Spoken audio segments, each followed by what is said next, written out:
Alhamdulillah wassalatu wassalamu ala Rasulillah wa ala alihi wa sahbihi wa mawalah wa la hawla wa la quwwata illa billahi wa ba'd. Terlanjutkan kajian kita masih membahas surah Al-Qadar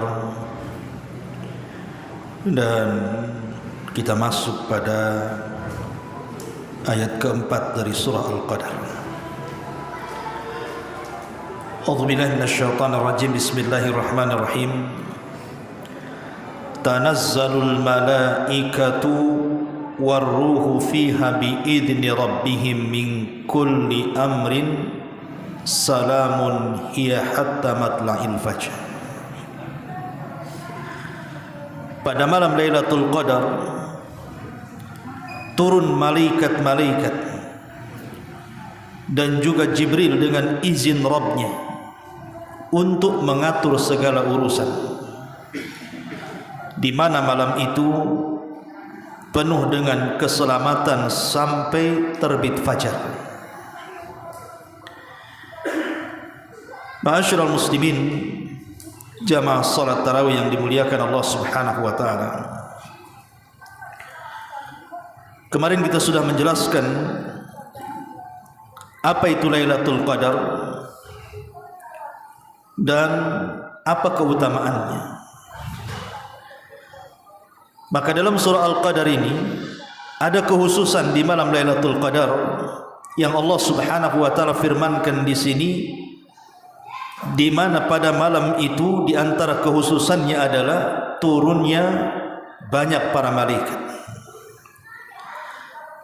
Bahkan dijelaskan dalam sebuah hadis,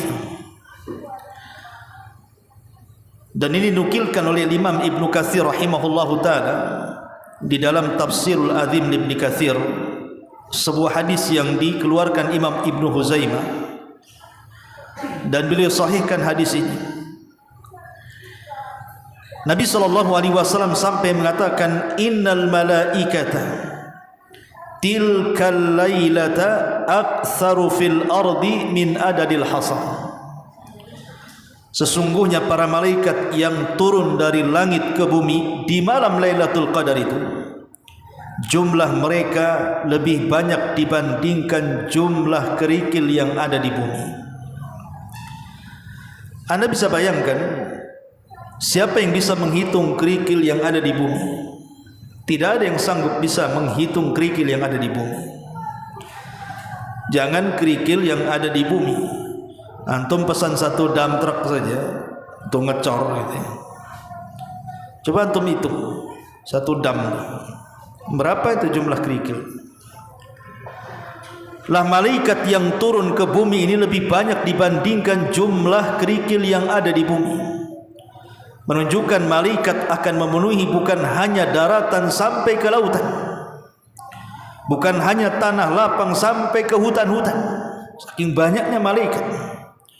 Makanya di antara makna Lailatul Qadar adalah Lailatul Dzikr, malam yang sempit karena banyaknya para malaikat yang ada di bumi ini. Dan ini khususiyah namanya malam Lailatul Qadar, dan tidak ada di malam yang lain. Ya, malaikat turun pada sepertiga malam akhir setiap hari, tapi tidak sebanyak ini. Menunjukkan bahwa Lailatul Qadar itu malam yang luar biasa karena para malaikat turun. Bahkan lebih hebat daripada itu adalah Jibril alaihi salam. Tugas malaikat Jibril itu kan menyampaikan wahyu. Tapi apakah kemudian setelah tidak ada nabi dan rasul, kemudian Jibril tidak bertugas lagi alias nganggur? Tidak juga. Lah di antara tugas Jibril selain daripada sudah tidak menurunkan wahyu adalah setiap tahun Jibril turun memimpin malaikat-malaikat turun ke bumi untuk memuliakan malam Lailatul Qadar berdasarkan nas Quran. Tanazzalul malaikatu warruh. Ruh di sini artinya Jibril. Kalau sudah Jibril turun berarti menandakan kemuliaan malam itu. Dan ini menunjukkan khususnya malam Lailatul Qadar. Atau secara singkat disebutkan para ulama ada kekhususan, ada 10 kekhususan malam Lailatul Qadar Yang sebagainya sudah kita jelaskan, tapi kita urut kembali untuk murojaah. Yang pertama, ijtihadun Nabi sallallahu alaihi wasallam fiha fawqa ma kana yajtahidu fi ghairiha minal ibadah. Yang pertama, kesungguhan Nabi sallallahu alaihi wasallam dalam menghidupkan malam Lailatul Qadar yang tidak pernah beliau sungguh-sungguh sesungguh-sungguh di malam Lailatul Qadar. Artinya Nabi SAW betul-betul menghabiskan seluruh waktu-waktu dan tenaganya untuk beribadah di malam Lailatul Qadar, melebihi di malam-malam yang lainnya. Dan ini khususiyah Nabi SAW berdasarkan hadis Aisyah Ummul Mukminin radhiyallahu anha. Kemudian yang kedua, Allah Subhanahu wa taala menjadikan anja'alallah fiha Lailatul Qadri allati hiya afdalu lailatin fi sa'iril am binassil Qur'ani wa sunnah. Yang kedua, Allah Subhanahu wa taala jadikan malam Lailatul Qadar adalah malam yang paling afdal dari seluruh malam dalam setahun berdasarkan nas Quran dan sunnah. Dan Allah tidak pernah menyebutkan malam kecuali Lailatul Qadar. Ini menunjukkan khususiyah Lailatul Qadar. Kemudian yang ketiga, Allah Subhanahu wa taala berfirman dalam surah Ad-Dukhan ayat 3, Inna anzalnahu fi lailati mubarakah. Sesungguhnya kami turunkan Al-Quran di malam yang penuh berkah. Al-Imam As-Sa'di rahimahullah ta'ala dalam kitabnya Tafsir, beliau mengatakan maksudnya mubarakah di sini adalah kathratul khairi wal barakah, di mana malam Lailatul Qadar itu dipenuhi dengan kebaikan dan dipenuhi dengan keberkahan. Maka siapapun yang mencari kebaikan di malam itu Allah berikan kebaikan, maka siapapun yang mencari keberkahan Allah berikan keberkahan sebanyak-banyaknya di malam itu. Ini kekhususan yang ketiga. Kekhususan yang keempat, ayat yang kita tadi baca, tanazzalul malaikatu warruhu fiha biidzni rabbihim min kulli amr. Di malam itu penuh dan sesak dengan para malaikat. Dan apabila malaikat turun maka syaitan akan pergi, karena syaitan hanya takut dengan para malaikat. Ini yang keempat. Yang kelima, salamun hiya hatta matla'il fajr. Kalimat kesejahteraan bagi orang-orang yang mendapatkan malam itu sampai waktu fajar. Al-Imam Asy-Syaukani rahimahullahu ta'ala mengatakan maksudnya ma hiya illa salamatun wa khairun kulluha la syarra fiha. Maksudnya di malam itu orang yang mendapatkan malam Lailatul Qadar akan mendapatkan keselamatan secara mutlak dan kebaikan yang banyak yang tidak ada keburukan di dalamnya. Karena malam itu tidak ada syaitan yang bergerak sama sekali. Syaitan tidak ada yang bergerak sama sekali di malam itu, karena malam itu dipenuhi dengan keselamatan. Kemudian yang keenam, dalam surah Ad-Dukhan ayat 4 Allah mengatakan fiha yufraqu kullu amrin hakim. Di malam Lailatul Qadar itu Allah Subhanahu wa taala akan mendaur ulang kembali takdir-takdir manusia. Para ulama mengatakan maksudnya rizki, ajal, kebahagiaan dan seluruh kebaikan manusia didaur ulang kembali setahun yang akan datang. Dan ini satu keistimewaan bagi kita kaum muslimin untuk memperbaiki hidup setahun yang akan datang. Jadi kalau hidup kita ingin berubah, maka burulah Lailatul Qadar. Jadi kalau kita ingin berubah setahun yang akan datang, burulah Lailatul Qadar. Terkadang ada orang yang ikut seminar ini, seminar itu supaya hidupnya jauh lebih baik lagi. Ya, itu bagian daripada usaha. Tapi lebih daripada itu semua ditentukan takdir kan. Semua ditentukan takdir ikhwan. Baik rizki kita, baik ajal kita, baik kebahagiaan kita, itu semua kan di atas takdir tuh. Jadi bagi yang ingin memperbaiki hidup kita setahun yang akan datang, cari Lailatul Qadar. Minta kepada Allah Subhanahu wa taala kebaikan di dalamnya. Karena itu malam di mana takdir-takdir kita akan diperbaharui setahun yang akan datang, dan ini khususnya Lailatul Qadar. Kemudian yang nomor 7 disebutkan di dalam hadis Nabi sallallahu alaihi wasallam, man qama lailatul qadri imanan wahtisaban ghufira lahu ma taqaddama min dambi. Barang siapa yang menghidupkan malam Lailatul Qadar dengan qiyamul lail, penuh iman dengan kewajibannya dan mengharap pahalanya, maka dosa-dosanya akan diampuni. Subhanallah.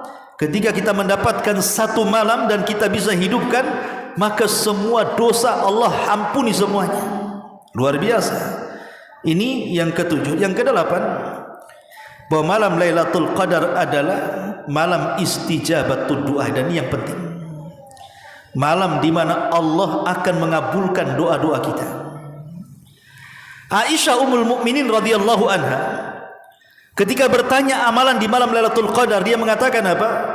Ya Rasulullah, in adraktu Lailatul Qadri famadza asna? Rasul, kalau aku mendapatkan malam ini Lailatul Qadar, apa yang harus aku kerjakan? Apakah Rasul mengatakan menyuruh salat, menyuruh membaca Quran, menyuruh banyak zikir? Tidak. Nabi mengatakan, quli Allahumma innaka afuwun karim tuhibbul afwa fa'fu anni. Katakan, ya Aisyah, berdoalah kepada Allah, Allahumma innaka afuwun karim. Ya Allah, engkau adalah zat yang maha pemaaf dan maha mulia, dan engkau suka dengan orang-orang yang memaafkan, maka maafkanlah seluruh dosa-dosa. Dari sini istinbat para ulama dalam hadis ini. Lihat bagaimana Nabi SAW ketika ditanya oleh Aisyah, apabila aku mendapatkan malam Lailatul Qadar, Rasul malah mengajarkan doa, tidak mengajarkan ibadah yang lainnya. Ini menunjukkan bahwa Lailatul Qadar itu adalah Lailatu Istijabatid Doa, malam di mana doa-doa kita akan mudah dikabulkan oleh Allah Subhanahu wa taala. Ini yang ke-8. Yang ke-9, anna Nabiy sallallahu alaihi wasallam kana yajtahidu fi talabiha wa ya'takifu fil masjid. Di antara khususan Lailatul Qadar adalah Nabi bersungguh-sungguh untuk mencari Lailatul Qadar sampai beliau itikaf. Jadi itikafnya Nabi SAW itu bagian daripada memburu Lailatul Qadar. Makanya sering saya katakan, orang kalau itikaf sedikit banyak dia akan mendapatkan Lailatul Qadar, karena hawa orang itikaf itu kan hawa ibadah, ya kan? Antum ngapain di masjid? Nah, mungkin antum pindah rumah tidur di masjid kan gitu, pasti ada tujuan i'tikaf di sini atau di masjid-masjid yang lainnya. Karena itu yang dilakukan Nabi, tidak pernah meninggalkan i'tikaf sampai wafat. Ini yang nomor 8. Kemudian yang nomor 9, ataupun yang nomor 9, Nabi SAW mengajarkan kepada kita bahwa Lailatul Qadri mukhtasatun bihadil ummah. Lailatul Qadar itu hanya khusus bagi kita umat Islam dan tidak diberikan kepada umat Islam. Kemudian nasihat yang terakhir, yang ke-10, bahwa ada tanda-tanda yang disebutkan para ulama tentang apabila kita mendapatkan Lailatul Qadar itu, kira-kira tanda-tandanya apa. Yang pertama disebutkan para ulama bahwa tanda-tanda Lailatul Qadar itu, ya ada yang berdasarkan nas, ada juga yang berdasarkan tajribah, ya penelitian para ulama. Yang pertama di antara tanda-tandanya adalah Lailatun tatla atau tutli'u yawma idin la syi'a laha, annaha tatlu yawma idin la syi'a laha. Kata Rasul ketika bicara soal matahari. Jadi kalau malamnya Lailatul Qadar, ikhwan, lihat paginya. Kalau matahari itu tidak memancar sebagaimana biasa, kalau biasanya kan matahari keluar itu kan silau di mata, kita tidak sanggup menatapnya, bisa buta kita kalau terus menatapnya. Tapi kalau malamnya Lailatul Qadar, kemudian paginya matahari terbit, maka kita sanggup menatapnya. Kenapa? Karena matahari ketika itu meredup cahayanya. Apa alasannya? Kenapa bisa meredup cahayanya? Ada sebagian para ulama yang mencari hikmahnya, tentu tidak ada dalilnya, cuman dicari-cari kenapa matahari di malam Lailatul Qadar kok paginya cahayanya meredup. Kenapa? Kan itu kan bertanya kita. Kita tahu bahwa matahari memancar cahaya itu karena pertama memang dia bercahaya. Yang kedua, karena saat terbit matahari itu ada tanduk syaitan, dan syaitan itu tercipta dari api, sehingga menambah cahayanya. Lah ketika malam Lailatul Qadar sampai waktu fajar, kemudian malaikat naik ke langit, maka syaitan pun tidak menghalangi matahari lagi. Itulah yang kemudian mengembalikan cahaya matahari kepada aslinya. Makanya kemudian dia tidak memancar sebagaimana biasa, tapi dia meredup. Begitu kata ulama, wallahu a'lam. Ya. Ini yang pertama. Kemudian yang kedua, malam itu adalah ar-riyahu takunu fiha sakinatun. Malam itu memang angin pun tidak terlalu kencang, dan sama sekali bukan tidak ada angin, tetap ada angin. Tapi angin itu sepoi-sepoi dan tidak membahayakan. Artinya malam yang luar biasa. Jadi kalau kita keluar itu, umpamanya malam ini malam Lailatul Qadar, keluar itu rasanya enak gitu ya. Tapi jangan pula antum lagi demam. Lagi demam nanti ini kok kayaknya dingin. Bukan, itu badan antum yang demam. Bukan cuaca di luar kan itu. Artinya orang sehat bisa merasakannya. Termasuk juga tuma'ninatul qalbi. Orang yang akan meraih dan mendapatkan Lailatul Qadar itu entah kenapa Allah Subhanahu wa taala berikan ketenangan hati, padahal masalahnya banyak dia. Tetapi Allah berikan ketenangan. Kenapa? Karena ada ziyadatul iman.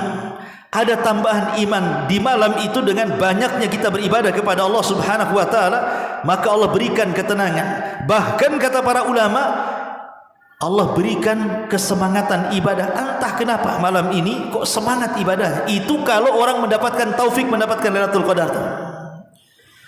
Dan kalau orang kemudian di malam ganjil kemudian malas, mintalah taufik kepada Allah Subhanahu wa taala. Berdoa kepada Allah agar membolak-balikan hati kita supaya hati kita tidak malas untuk beribadah dan mampu menghidupkan malam Lailatul Qadar.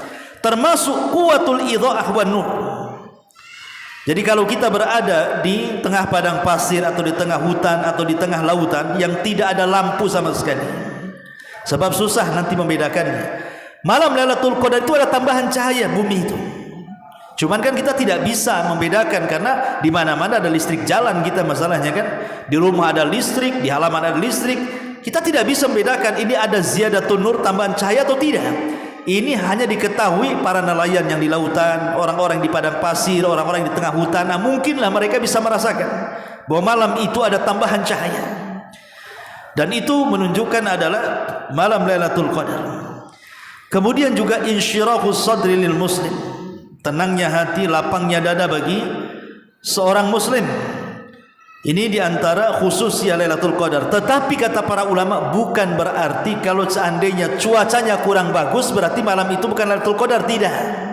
Terkadang malam Lailatul Qadar hujan juga. Terkadang malam Lailatul Qadar itu hujan juga. Ini berdasarkan nas hadis. Nabi SAW melihat ada bekas-bekas hujan di pagi harinya yang malamnya Lailatul Qadar.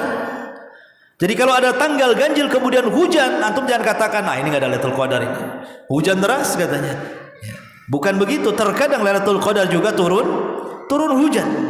Tidak mesti langitnya cerah gitu ya. Kadang-kadang turun hujan juga. Tetapi hujan di sini bukan hujan yang membahayakan, tapi hujan yang membawa rahmat kepada kita. Inilah diantara khususnya Lailatul Qadar yang dijelaskan oleh para ulama. Subhanallah bihamdika asyhadu an la ilaha illa anta astaghfiruka wa atubu ilaik. Allahu taala alam. Assalamualaikum warahmatullahi wabarakatuh.